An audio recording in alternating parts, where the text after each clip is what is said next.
اعوذ باللہ من الشیطان الرجیم بسم اللہ الرحمن الرحیم الحمدللہ رب العالمین والصلاة والسلام علی سید الانبیاء والمرسلین وعلی آلہ الطیبین الطاہرین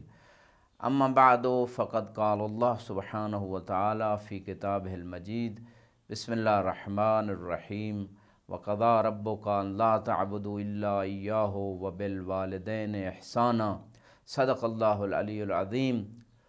پروردگار عالم نے اپنی مقدس کتاب میں والدین کے حقوق کے حوالے سے ایک ایسے مقام پہ اپنی عبادت کے ساتھ والدین کے اوپر احسان کرنے کا حکم دیا ہے، اور بہت توجہ طلب بات ہے کہ جب اللہ نے یہ فیصلہ کر دیا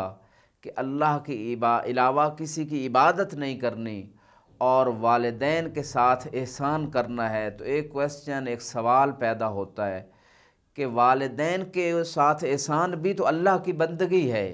پھر خصوصی طور پہ اسے کیوں ذکر کیا گیا؟ تو یہی نقطہ سامنے آتا ہے، چونکہ والدین کی اتنی اہمیت قرار دی ہے شریعت نے اور اسلام نے، اس وجہ سے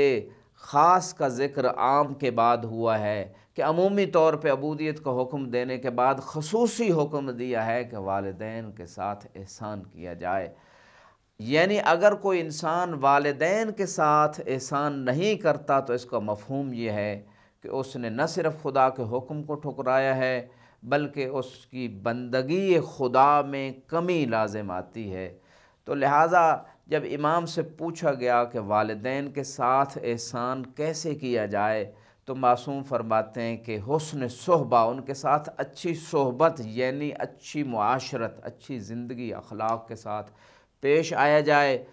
اور پھر فرمایا کہ والدین کو یہ زحمت میں نہ ڈالے اولاد کہ وہ ان سے سوال کریں پھر ان کی حاجت پوری ہو، بلکہ اگرچہ وہ غنی بھی ہوں تو ان کے سوال سے پہلے ان کی حاجات کو پورا کر دینا، یہ والدین کے ساتھ احسان ہے۔ اور قرآن نے پھر آگے بڑھ کے فرمایا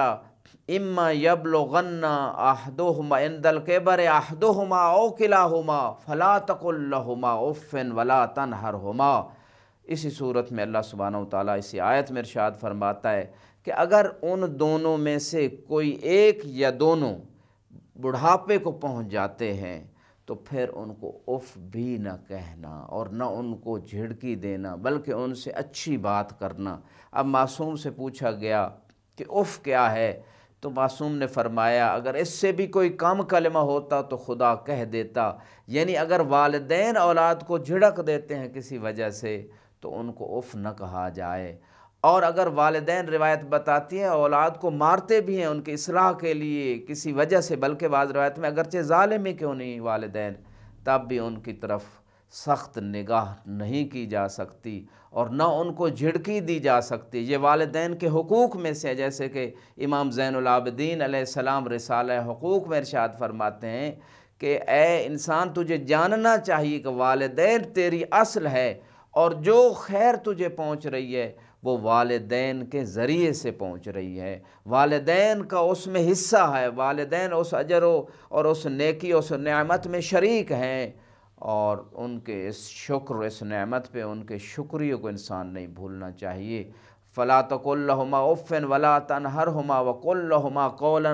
کریما، قول کریم کی معصوم وضاحت فرماتے ہیں کہ اگر والدین تعدیب اور ادب سکھانے کے لیے، تربیت کے لیے کسی وجہ سے مار بھی دیتے ہیں، مارتے ہیں ان بچے کو، تو پھر ان کے لیے یہ بات کہے اللہم اغفرہما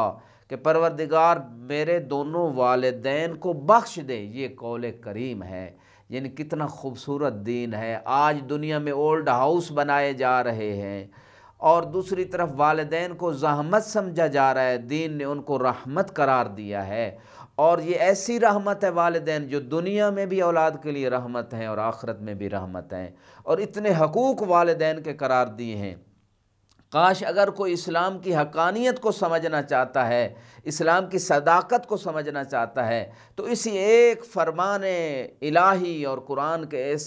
فلسفے کو سمجھ لے کہ والدین کا اتنی رسپیکٹ، اتنا احترام کہ اگر وہ مارتے بھی ہیں، جھڑکتے بھی ہیں، ان کو اف کہنے کی اجازت نہیں دی گئی اولاد کو، تو اس سے بڑا خوبصورت حقوق انسان کا جو ہے علم بردار کوئی اور دین ہو ہی نہیں سکتا، کوئی اور فکر ہو ہی نہیں سکتی۔ لہذا اسلام کی حقانیت پہ یہی سب سے بڑی دلیل ہے، اور ہماری سوسائٹی کے بہت سارے مسائل کا اس میں حل موجود ہے۔ وآخر دعوانا ان الحمد للہ